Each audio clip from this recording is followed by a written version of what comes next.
नमस्कार, स्वागत है आपका देश की बेटियों को समर्पित हमारी इस खास पेशकश में। मैं हूं आपके साथ मीना शर्मा। पिछले साल 15 अगस्त 2015 को जश्न आज़ादी के साथ शुरू हुए बेटियों को समर्पित हमारे इस खास कार्यक्रम में गणतंत्र दिवस के मौके पर एक नया इतिहास कायम किया है। सरकार ने हमारी गुजारिश पर 100 बेटियों को गणतंत्र दिवस समारोह पर विशेष मेहमान बनाया। भारत के इतिहास में ऐसा पहली बार हुआ कि हर वर्ग, हर राज्य और हर क्षेत्र की बेटियों को राजपथ पर विशिष्ट अतिथि बनने का अवसर मिला और प्रधानमंत्री ने बाकायदा सबका हौसला बढ़ाया। हम देश की सभी बेटियों की तरफ से महिला एवं बाल विकास मंत्री, प्रधानमंत्री, रक्षा मंत्री को धन्यवाद देते हैं कि उन्होंने राजपथ से लेकर मन की बात में हर जगह बेटियों का सम्मान बढ़ाया। हमारी कोशिश है कि हम इस सोच को बदलें और समाज समझें कि हम क्यों बार बार कहते हैं अब के बरस मोहे बिटिया ही दीजो।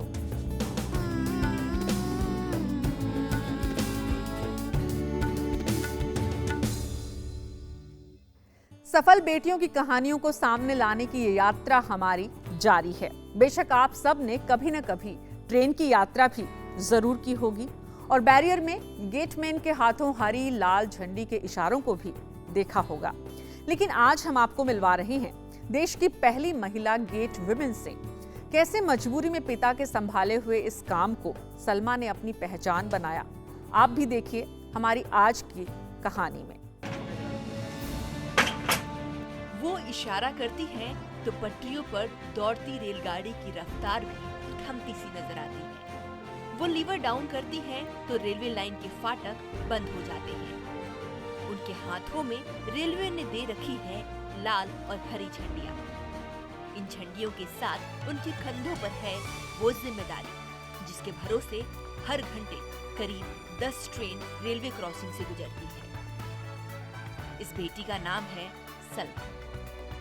उम्र महज 22 साल और ड्यूटी लखनऊ के करीब मल्हौर स्टेशन पर गेटमैन की, माफ करिएगा गेट वुमेन की। जी हाँ, गेट वुमेन।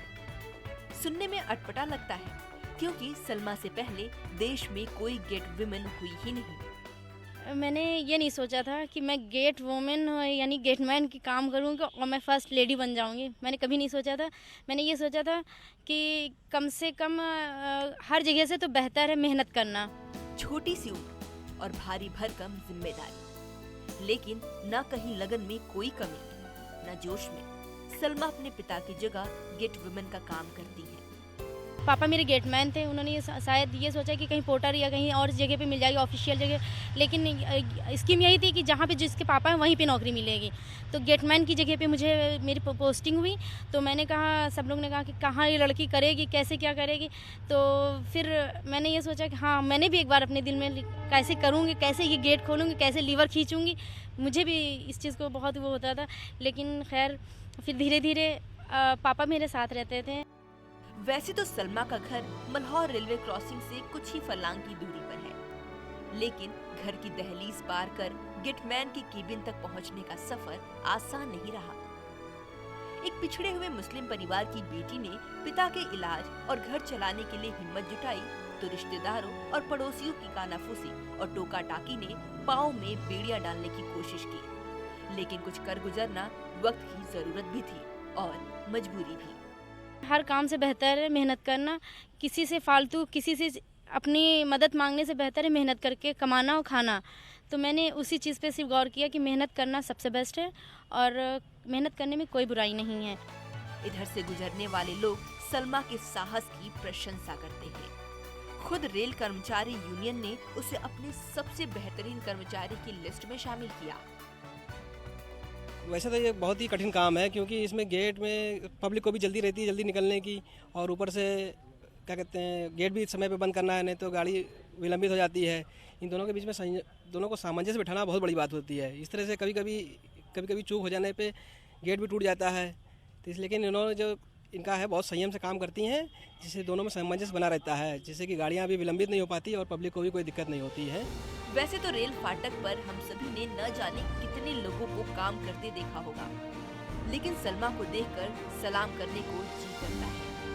वो मुश्किल वक्त में घुटने टेकने वाले युवाओं में नई आशा का संचार करती है। देश की पहली गेट वुमेन सलमा देश का स्वाभिमान है और हमें उन पर अभिमान है। वक्त कम है, जितना दम है लगा दो। कुछ लोगों को मैं जगाता हूँ, कुछ लोगों को तुम जगा दो।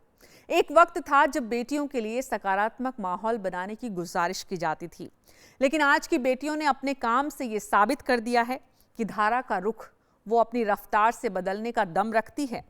तो इसी कड़ी में कल आपको मिलवाएंगे चांदी की चम्मच के साथ पैदा हुई एक ऐसी बेटी से जिसने समाज के निचले तबके के दर्द को समझा, और न सिर्फ समझा बल्कि उसे बदलने की ठानी, निश्चय किया, कला के क्षेत्र में अपनी बड़ी पहचान बनाई, समाज सेविका बनी, नृत्यांगना बनी। कैसे मिलिएगा आपके बरस मोहे बिटिया ही दीजो में शनिवार रात 9:30 बजे शालू जिंदल से।